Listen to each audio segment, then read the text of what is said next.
नेपालमा अब इन्जिनियर हुनका लागि लाइसेन्स परीक्षा पास गर्नुपर्ने नयाँ व्यवस्था सहितको विधेयक पारित भएकाले इन्जिनियरिङ क्षेत्रमा गुणस्तर वृद्धि हुने सरकारको अपेक्षा।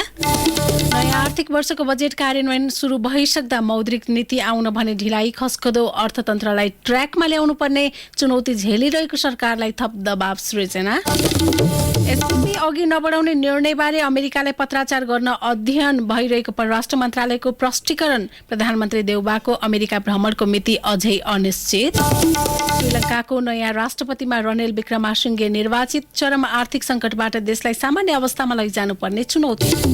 र अन्तर्राष्ट्रिय म्याचमा व्यस्त नेपाली क्रिकेट टोलीलाई लगातार निराशाजनक नतिजा। मुख्य प्रशिक्षक दासन आएकाद्वारा राजीनामा। नमस्कार, कान्तिपुर डायरीका साथमा रमेश र इन्द्रलक्ष्मी। समाचार अब विस्तारमा। नेपालमा अब इन्जिनियर हुनका लागि स्नातकसम्मको अध्ययन गरी लाइसेन्स लिनुपर्ने भएको छ। लाइसेन्स परीक्षा उत्तीर्ण गरेपछि मात्रै सरकारबाट इन्जिनियरको दर्जा पाउने प्रावधान सहितको विधेयक प्रतिनिधि सभाबाट आज पारित भएको छ। प्रतिनिधि सभाले नेपाल इन्जिनियरिङ परिषद सम्बन्धी संशोधन विधेयक सर्वसम्मतिले पारित गरेको हो। विधेयक पारित भएकाले अब इन्जिनियरिङ क्षेत्र गुणस्तरीय बन्ने विश्वास सरकारले लिएको छ। विधेयकबारे उठेका प्रश्नको जवाब दिँदै भौतिक पूर्वाधार तथा यातायात मन्त्री मोहम्मद इस्तियाक राईले भन्नुभयो, अहिलेको क्वालिटी गुणवत्तामा प्रश्न चिन्ह उठ्ने गरेका थिए। यसले अब परीक्षा दिएर अन्य पेशा व्यवसाय जस्तै यस पेशा व्यवसायमा पनि दर्ता हुन, संलग्न हुन लाइसेन्स लिनका लागि परीक्षा अनिवार्य गरिएको छ। अब 7वटा प्रदेशबाट अनिवार्य प्रतिनिधित्व हुने र 3 जना महिला हुनै पर्ने भन्ने प्रावधानहरू पनि छ। गलत काम गरेको खण्डमा सजाय गर्न सक्ने, अनुगमन गर्न सक्ने, कारबाही गर्न सक्ने पनि प्रावधानहरू राखिएको छ। इन्जिनियरिङ व्यवसायलाई प्रभावकारी बनाई व्यवस्थित गर्दै परिचालन गर्न र योग्यता अनुसार नाम दर्ताको जिम्मेवारी नेपाल इन्जिनियरिङ परिषदलाई दिएको छ।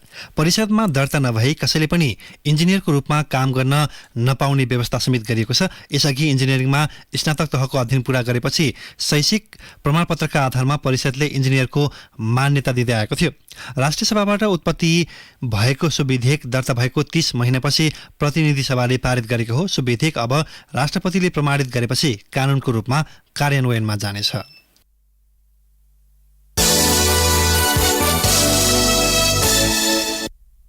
चालू आर्थिक वर्ष 2079-80 को बजेट कार्यान्वयन सुरु भइसक्दा मौद्रिक नीति आउन भने ढिलाइ भएको छ।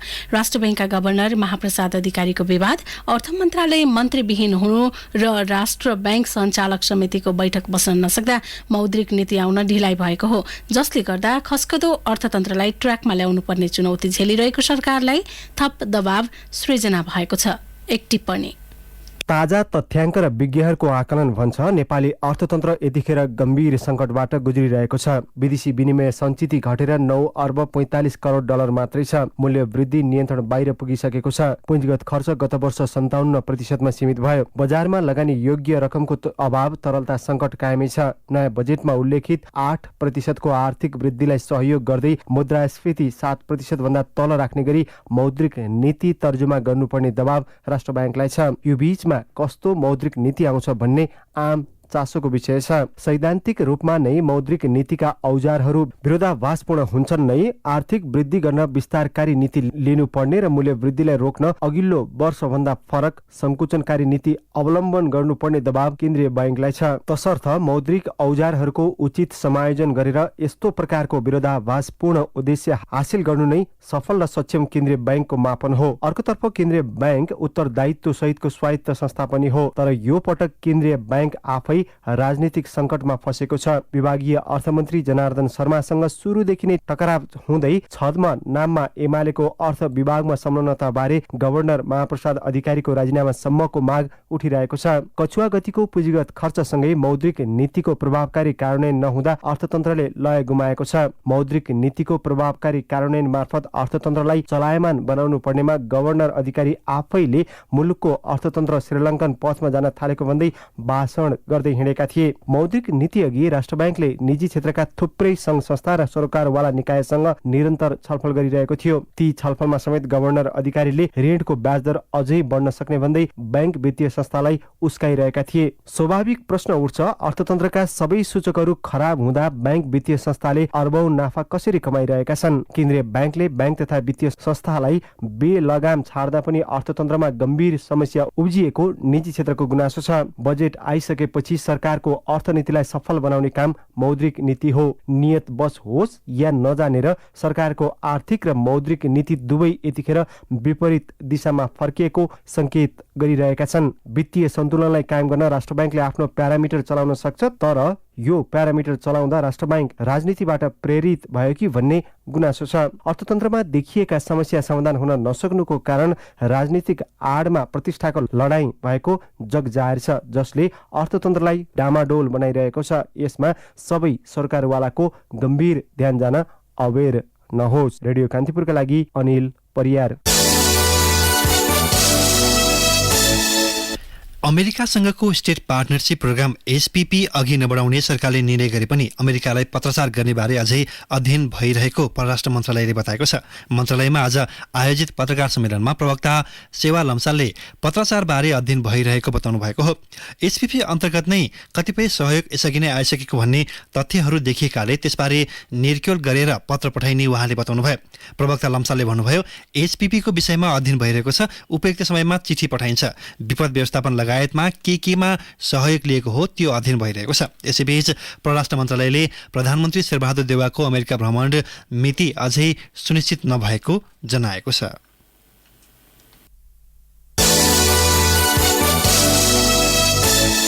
कोरोनाको दैनिक संक्रमण दर 10% पुगेको छ।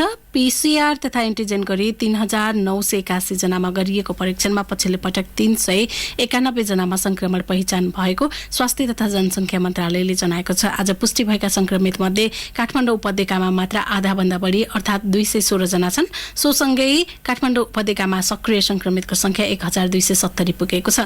कोरोना संक्रमण बढ्दै गएसँगै तेस्रो मात्राको खोप लगाउन मन्त्रालयले आग्रह गरेको छ। स्वास्थ्य कार्यालय ललितपुरले भोलिदेखि तेस्रो मात्राको खोप अभियान सुरु गर्ने भएको छ। काठमाडौँमा भने हिजोदेखि नै सुरु भइसकेको छ। तेस्रो मात्राको खोपका लागि कोभिसिल्ड तथा फाइजर खोप उपलब्ध रहेको मन्त्रालय अन्तर्गतको खोप शाखा प्रमुख सागर दाहालले जानकारी दिनुभयो।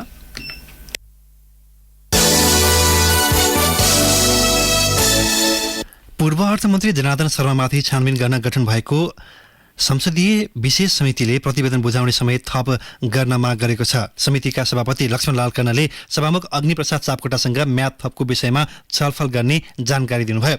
बजेट निर्माणको क्रममा अनधिकृत व्यक्ति बोलाएर करको दर हेरफेरको आरोप लागेपछि सभामुख सापकोटाले असार 22 गते 11 सदस्यीय संसदीय विशेष छानबिन समिति गठन गर्नुभएको थियो। त्यसै दिन शर्माले अर्थमन्त्रीबाट राजीनामा दिनुभएको थियो। समितिलाई काम सुरु गरेको मितिबाट 10 दिनको समय तोकिएको थियो। असार 28 गते काम सुरु गरेको समितिको कार्यकाल भोलि सकिँदैछ।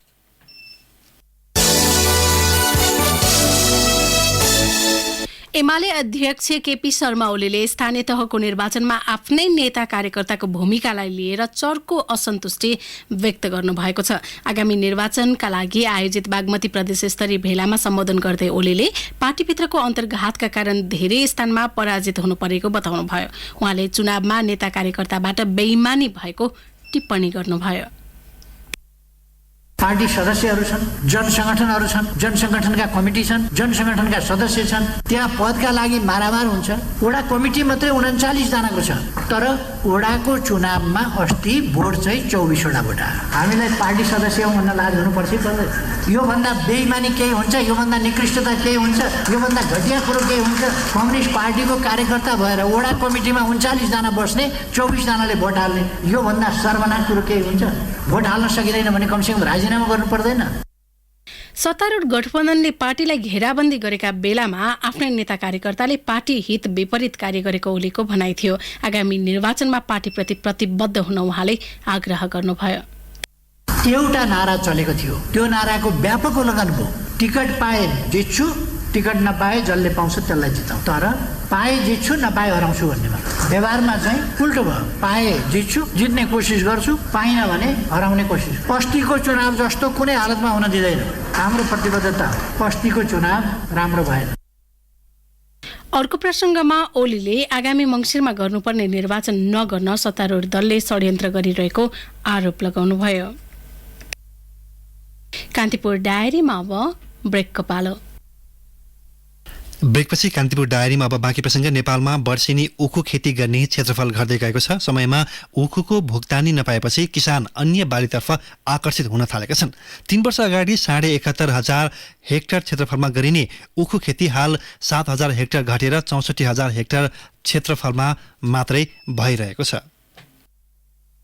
मिल चलाउने बेलामा भन्थ्यो कि म 1 हप्ताभित्रमा नै तपाईँहरूको पैसा दिन्छु। 6औं महिना चढिसक्यो तर अहिलेसम्म किसानको 15 दिनमा दिने, 8 दिनमा दिने, अहिलेसम्म पनि किसानको पूर्ण रूपमा भुक्तानी दिएको छैन। उनी थिए सर्लाहीका उखु किसान हरिश्याम राई। 1 वर्ष अघिसम्म 10 बिघा उखु लगाएका उनी समयमै पैसा नपाउने र लगानी समेत उठ्न हम्मे परेपछि अहिले 1 बिघा मात्रै उखु लगाउँछन्। रौतहटका अर्का किसान रामेक कुमार राई यादव पनि अब उखु छाडेर अन्य बाली लगाउने योजनामा छन्। भन्नालाई नगदे भनिए पनि उखु बालीबाट पर्याप्त आमदानी हुन छाडेको उनको अनुभव छ।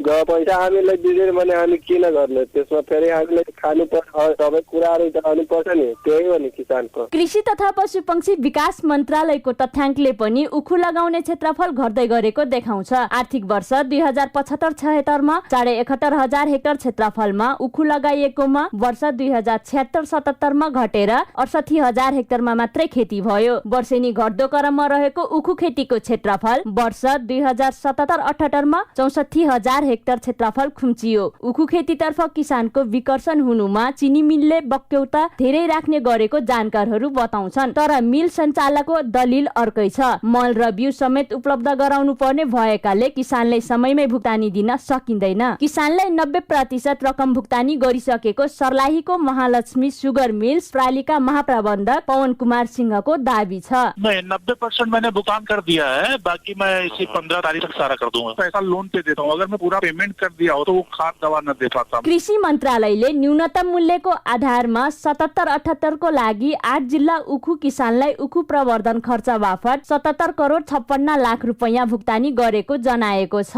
कोष तथा लेखा नियन्त्रकको कार्यालय मार्फत 79% भुक्तानी भइसकेको दावी मन्त्रालयको छ। मन्त्रालय किसान मिल सञ्चालकको सहमतिमा क्रसिङ भएको आर्थिक वर्षको भुक्तानी कार्य सुरु भई आर्थिक वर्ष 2078-79 मा क्रसिङको विवरणको आधारमा 4 वटा जिल्लाका कृषकहरूलाई थप 32 करोड उपलब्ध गराएको मन्त्रालयका प्रवक्ता प्रकाश कुमार सञ्जेलले बताए। हामीले जुन उखु प्रवर्धन खर्च तोकेका छौं 70 रुपैयाँ प्रति क्विन्टल दिने, त्यो मात्रै हाम्रो मन्त्रालयको कार्यक्षेत्रभित्र पर्ने विषय। त्यसमा 4 जिल्लाको लागि जति 32 करोडको आएको थियो विवरण, त्यो चाहिँ हामीले कोलेनिका मार्फत पठाइसक्यौं। 3 जिल्लामा भुक्तानी पनि भइसक्यो भनेको छ हैन। एउटा जिल्लाको आर्थिक वर्षको अन्तिमसम्म भुक्तानी भइसकेको थिएन। उखुको मूल्य समयमै नपाएपछि किसान अन्य बालीतर्फ आकर्षित भइरहँदा सरकारले भने न्यूनतम मूल्य बढाएको छ। न्यूनतम खरिद मूल्य 8.45% ले वृद्धि गरी 590 रुपैयाँ प्रति क्विन्टल निर्धारण गरिएको छ। उत्पादन घट्ने बेलामा न्यूनतम मूल्य बढाउनुको साटो उत्पादन बढाउनतर्फ सरकारले ध्यान दिन जरुरी छ।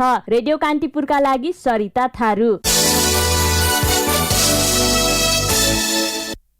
विश्वका विभिन्न देशहरूको तुलनामा नेपालको पासपोर्ट कमजोर देखिएको छ। हेनली ग्लोबल नामक संस्थाले सन् 2022 का लागि सार्वजनिक गरेको सूचीमा नेपालको पासपोर्ट 106औं स्थानमा छ।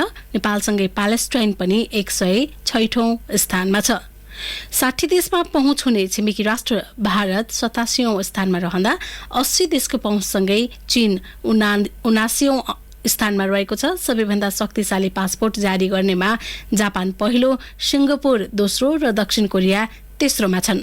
आर्थिक अवस्थाबाट टाट पल्टिएको श्रीलङ्का 103औं स्थानमा छ। त्यस्तै सोमालिया, पाकिस्तान, सिरिया, इराक, अफगानिस्तान नेपालभन्दा कमजोर देखिएका छन्।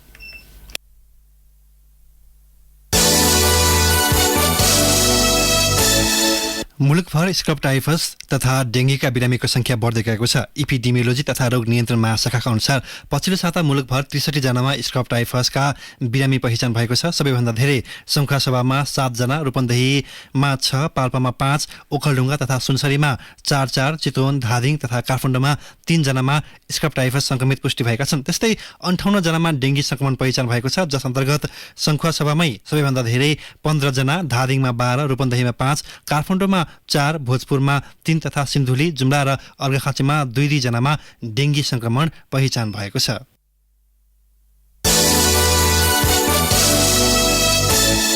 दुई परीक्षार्थी छात्रामाथि दुर्व्यवहार भएको भन्दै विद्यार्थीहरू आन्दोलनमा उत्रिएपछि हेटौडा क्याम्पसले 2 जना कार्यालय सहयोगीलाई निलम्बन गरेको छ। हेटौडा क्याम्पसमा बसेको सर्वपक्षीय बैठकले 4 बुँदे सहमति गर्दै 2 कर्मचारीलाई निलम्बन गर्ने सहमति गरेको हो। क्याम्पसमा जारी स्नातक तह दोस्रो वर्षको परीक्षा दिन पुगेका 2 छात्रामाथि चिट लुकाएको भन्दै क्याम्पसका कर्मचारीले भित्री वस्त्र समेत खोल्न लगाएको भन्दै आज विद्यार्थीहरूले क्याम्पसमा तोडफोड गरेका थिए।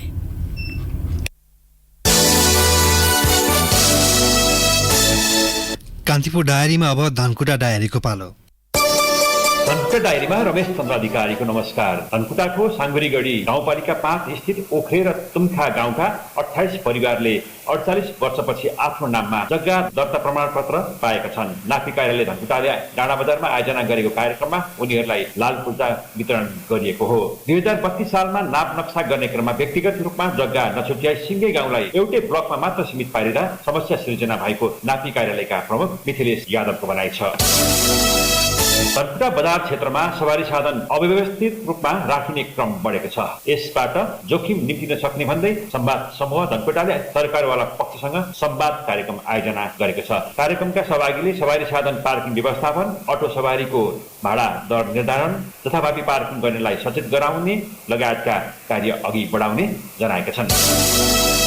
धनकुटाको साङ्गुरीगढी गाउँपालिका 6 मा पर्ने सिमसुवा नमस्ते झरना स्थलमा दैनिक 100औं आन्तरिक तथा बाह्य पर्यटक पुग्ने गरेका छन्। नेपालका खास गरी मधेसका जिल्ला र छिमेकी मुलुक भारतका विभिन्न प्रान्तबाट अत्यधिक रूपमा पर्यटक पुग्ने गरेको सिमसुवा नमस्ते झरना संरक्षण तथा सरसफाई व्यवस्थापन समितिका सल्लाहकार अग्नि लिम्बुले जानकारी दिनुभयो। उक्त स्थानमा 80% बढी पर्यटक भारतका विभिन्न प्रान्तबाट जाने गरेका छन्। प्रज्वल पुकारको नेतृत्वमा पाखरीबास कला साहित्य समाजको नयाँ समिति चयन गरिएको छ। उपाध्यक्ष अनन्त अनुराग, सचिव ध्रुव एलेक्स, कोषाध्यक्ष इन्दु केसी तथा सदस्यहरूमा ईश्वर दाहाल र रोजा घिमिरे चयन भएका छन्। संरक्षकमा रोशन परियार छन् भने सल्लाहकारमा मुकुन्द प्रयास, ओम प्रकाश निरौला र सन्तोष मानन्द रहेका छन्। अवस्था धनकुटा डायरी आजलाई यति नै। रमेश चन्द्र अधिकारी दिन चाहन्छु। नमस्कार। धनकुटा डायरीपछि कान्तिपुर डायरीमा पुनः ब्रेकको पालो। ब्रेकपछि अब आर्थिक प्रसङ्ग। विदेश भ्रमणमा जाने नेपाली नागरिकले 200 अमेरिकी डलरसम्मको सटही सुविधा पाउने भएका छन्। नेपाल राष्ट्र बैंकले एक सूचना जारी गर्दै विदेशी मुद्रा बिक्री गर्न इजाजत पत्र मनी चेन्जरले यो सुविधा दिन सक्ने व्यवस्था गरिएको जनाएको हो। तत्कालका लागि त्रिभुवन विमानस्थलमा रहेको विदेशी मुद्रा बिक्रीका लागि इजाजत प्राप्त मनी चेन्जरले मात्रै यो सुविधा दिने व्यवस्था मिलाइएको छ। विदेश भ्रमणमा जानेले ब्याङ्कबाट अधिकतम 1500 डलरसम्मको सटही सुविधा पाउने व्यवस्था छ। शेयर कारोबारको चौथो दिन नेप्से बढेको छ। हिजो 16.27 अङ्कले बढेको बजार आज 4.89 अङ्कले बढेर 2050.59 बिन्दुमा पुगेको छ। यस्तै ठूला कम्पनीहरूको मापन गर्ने सेन्सिटिभ परिसूचक 0.97 अङ्कले बढेर 392.50 बिन्दुमा पुगेको छ। आज 215वटा कम्पनीको 41,33,709 किता शेयर खरिद बिक्री हुँदा 1,73,18,00,000 रुपियाँ बढी कारोबार भएको नेपाल स्टक एक्सचेन्जले जनाएको छ।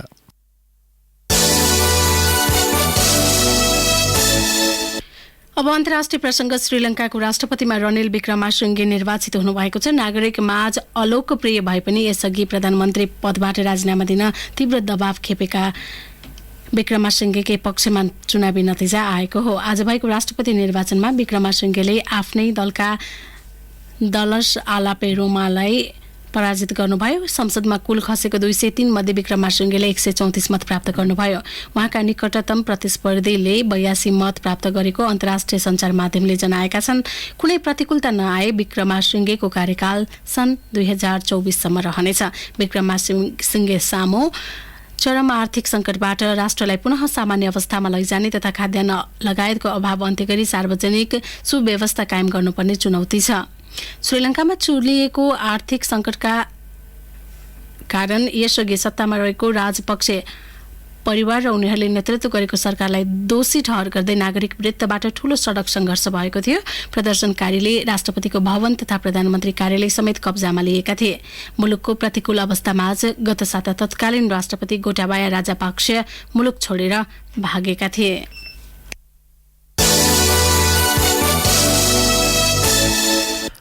कान्तिपुर डायरीमा अब खेल प्रसङ्गमा कान्तिपुर सविस्तार।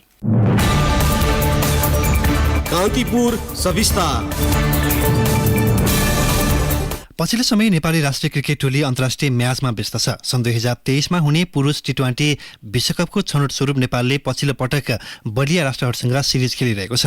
गत जेठमा अमेरिकामा घरेलु टोली र ओमानसँग खेलेको सिरिजमा नेपालले 1 बराबरी र 3 हारको नतिजा ल्यायो। यस्तै गत महिना स्कटल्यान्डमा नामिबिया सम्मिलित सिरिजमा नेपालले 1 जित र 3 हार बेहोर्यो। 4 देशसँगको 8 खेलमा नेपालले 1 जित 1 बराबरी र 6 हारको नतिजा निकाले। विश्वकपको सपना पाल्ने टिमको यो प्रदर्शन निराशाजनक नै हो। म्याच एक्सपोजर बढे पनि किन नेपाली टोलीको प्रदर्शन स्थिर र सुधारोन्मुख हुन सकिरहेको छैन त? प्रशिक्षक बुबुदु दासा नायकेको नाम नेपाली क्रिकेटको इतिहासमा सफल प्रशिक्षकका रूपमा सुनौलो अक्षरले लेखिएको छ। उनकै प्रशिक्षणमा नेपालले पहिलो पटक सन् 2014मा T20 विश्वकप खेल्दै इतिहास रच्यो। सन् 2015मा नेपाली क्रिकेटसँग नाता तोडेका दासा नायके 6 वर्षपछि फेरि नेपाली टोलीलाई नेतृत्व प्रदान गर्न काठमाडौँ उत्रिए। तर उनको दोस्रो इनिङ्स सोचे जस्तो सुखद रहेन। निकै कठिन परिस्थितिमा नेपाली टोली सम्हालेका दासा नायकेले 7 महिनाको अवधिमा टोलीलाई न थप उचाइ प्रदान गर्न सके न त एक नै तुल्याउन अन्ततः उनको राजीनामा आयो। मैले मेरो प्रशिक्षण करियरमा लिएको सबैभन्दा कठिन निर्णय हो। म कुनै पनि काम अपुरो छाड्ने व्यक्ति होइन। मैले जहाँ पनि काम गरेको छु जस्तो नतिजा आए पनि पुग्नुपर्ने ठाउँमा पुर्याएको छु। यसपटक नेपालमा आएर त्यो हासिल गर्न नसक्दा दुखी छु। टोलीलाई सही दिशा दिनका लागि कामहरू भएका छन्। मलाई विश्वास गरेर ल्याएकोमा सबैलाई धन्यवाद भन्न चाहन्छु। म माफी माग्छु कि मैले काम बीचमा छोड्नु पर्यो। म जाँदैछु तर नेपाली क्रिकेटको प्रगतिको कामना गर्दछु। सदाझै नेपाली क्रिकेट नजिकबाट निहाल्नेछु। एकता नै सफल टिमको एकमात्र सूत्र र पहिलो तथा अनिवार्य शर्त हो। कप्तान, प्रशिक्षक र खेलाडी बीच एकता भएन भने ठूलो दुर्घटना निम्त्याउँछ। नेपाली क्रिकेट पनि दुर्घटनाको सन्निकट छ। नेपालको सपना ओडीआई हुँदै टेस्ट राष्ट्र बन्ने हो। तर अहिलेको अवस्थामा ओडीआई मान्यता जोगाउन कठिन छ। टोलीले खेल्ने शैली र खेलाडीको रवैयामा परिवर्तन नहुने हो भने विश्वकप त टाढाको कुरा, ओडीआई मान्यता बचाउनै हम्मे हम्मे छ। आईसीसी विश्वकप लीग 2 अन्तर्गत त्रिकोणात्मक एक दिवसीय सिरिज सकिँदा शीर्ष 5 भित्र पर्न सक्ने टिमले अर्को विश्वकप छनौटसम्मका लागि एक दिवसीय मान्यता पाउनेछन्। नेपालका लागि आफ्नो एक दिवसीय मान्यता जोगाइराख्न अहिले खेलिरहेको लीग 2 मा शीर्ष 5 भित्र परे पुग्छ। लीग 2 मा शीर्ष 5 भित्र पर्न नसके नेपालले एक दिवसीय मान्यताका लागि प्लेअफ खेल्नुपर्ने हुन्छ। नेपालले अमेरिका र स्कटल्यान्ड सिरिजमा त्यति राम्रो नतिजा भने ल्याएन। म्याच एक्सपोजरको कमी नेपाली क्रिकेटको मुख्य समस्या रहेको बताउँछन् पूर्व कप्तान पवन अग्रवाल। मलाई लाग्छ म्याच एक्सपोजरको अलिक कमी छ हामी कहाँ, हैन? एउटा त हामीसँग डोमेस्टिक टुर्नामेन्ट छैन, त्यो भएर म्याच एक्सपोजर त्यहाँ पनि कम छ। अनि जति म्याच एक्सपोजर हामी लिइरहेको छौँ नि अहिले प्रिपरेसनमा, त्यो पनि क्वालिटी म्याच एक्सपोजर नभएको हो कि जस्तो लाग्यो मलाई, हैन? अलिकति स्ट्रङ एपोनेन्टसँग राम्रो म्याचेसहरू खेले भए त्यसले अलिक फरक पार्थ्यो कि। नेपाली टोलीको प्रदर्शन यति अनपेक्षित छ कि कहिले लो स्कोर गर्दा पनि खेल जित्छ भने जित्नै पर्ने हाई स्कोरिङ म्याच पनि गुमाउँछ। टप अर्डर ब्याटरहरूले सम्हाल्न नसकेको इनिङ्सलाई मिडल अर्डर्स ब्याटरहरूले पनि लयमा ल्याउन सकिरहेका छैनन्। क्रिकेट दिमागले खेल्ने खेल भएका कारण सुरुवाती पकड राम्रो बने मात्रै टिमले उच्च रन जोड्न सक्छ। खेलाडीको व्यक्तिगत प्रदर्शनको कुरा गर्ने हो भने हरेक नेपाली खेलाडी उम्दा छन् तर समूहगत रूपमा राम्रो प्रदर्शन गर्न चुकिरहेका छन्। घरेलु मैदानमा गरेको अभ्यासले बाहिरी मैदानमा तयारी नपुग्ने, त्यसका लागि विदेशमै अभ्यास गर्नुपर्ने स्कटल्यान्ड सिरिजका बेला टिममा नपरेका खेलाडी भीम सार्की बताउँछन्। फरक मैदानका कारण उत्कृष्ट नतिजा नआएको उनले सुनाए। त्यही मोर म्याचेसको कमी हो। म्याचेसहरू जति धेरै खेल्न पायो, नेपालमा हामी त्यत्रो राम्रै खेलेको हो। बाहिरको त्यस्तो कन्डिसनमा चाहिँ हामी धेरै म्याचहरू कम खेल्छौँ नि, त्यही कारणले जस्तो लाग्छ मलाई चाहिँ। त्यस्तो कन्डिसनमा हामी प्र्याक्टिस म्याचेसहरू पनि खासरी भएको टाइममा खेल्न पायो भने त्यो एक्सपिरियन्स हामीसँग हुन्छ नि। बलिङमा निकै सुधारिएको प्रदर्शन गरे पनि सन् 2019 यता नेपाली क्रिकेटको सबैभन्दा ठूलो समस्या गैर जिम्मेवार ब्याटिङ हो। हारको सबै कारण यसैलाई मानिन्छ, तर मुख्य समस्या सुधार हुने कुनै संकेत देखिँदैन। ब्याटिङ कोच नभएका कारण पनि नेपाल ब्याटिङमा खस्किएको आकलन छ। नेपालले विश्वकप लिग 2 मा अझै 16 खेल खेल्न बाँकी छ। 16 मध्ये 8 खेल घरेलु मैदान र बाँकी 8 पपुवा न्युगिनी र नामिबियामा गएर खेल्नेछ। नेपाललाई अमेरिका र स्कटल्याण्ड सिरिजको नतिजाले विश्वकप यात्रामा थोरै कठिनाई भए पनि नेपालको एक दिवसीय मान्यता र विश्वकप यात्रा अझै नटुङ्गिएको क्रिकेट जानकार विनोद पाण्डे दावी गर्छन्। पछिल्लो हाम्रो दुईटा अमेरिका र स्कटल्याण्डमा हामीले 8 मध्येको 5 वटा खेल हार्दाखेरि चाहिँ अलिकति गाह्रो त भएको छ हैन, तर अझै नेपालले 4 वटा सिरिज खेल्न बाँकी छ। त्यसमा अहिलेको दुईटा होम सिरिज छ र एउटा चाहिँ टिएनडी पपुवा न्युगिनीसँग चाहिँ अवेमा पनि खेल्नु पर्ने हिसाबले चाहिँ अहिले पनि नेपालको एक दिवसीय यात्रा जुन भनौँ ओडिआई स्ट्याटस आफ्नो हातबाट गइसकेको छैन। च्यालेन्ज लिगका 2 र लिग 2 पुछारका 2 गरी 4 मध्ये शीर्ष 2 भित्र परे नेपालको एक दिवसीय मान्यता सुरक्षित रहन सक्छ। नेपाल जारी लिग 2 मा 20 खेलबाट 17 अङ्क जोडेर अङ्क तालिकामा 6औं स्थानमा छ। यस्तोमा नेपाललाई बाँकी खेलमा राम्रो नतिजाको आवश्यक छ र राम्रो नतिजा एउटा खेलाडीमा सुधार आएर वा क्रिकेटको एउटा पक्ष अनि टिममा परिवर्तन गरेर मात्रै सम्भव हुन्न। यसका लागि टिममा आमूल परिवर्तनको दरकार परिसकेको छ। रेडियो कान्तिपुरका लागि पूजनी श्रेष्ठ। कान्तिपुर सविस्तार। हौसले प्रसङ्गसँगै कान्तिपुर डायरीका आजका हाम्रा सम्पूर्ण बुलेटिन यही सकिएका छन्। भोलि बिहान पुनः नियमित बुलेटिनका साथमा उपस्थित हुनेछौँ। तबसम्मका लागि रमेश र इन्द्र लक्ष्मी बिदा हुन्छौँ। नमस्कार, शुभरात्रि।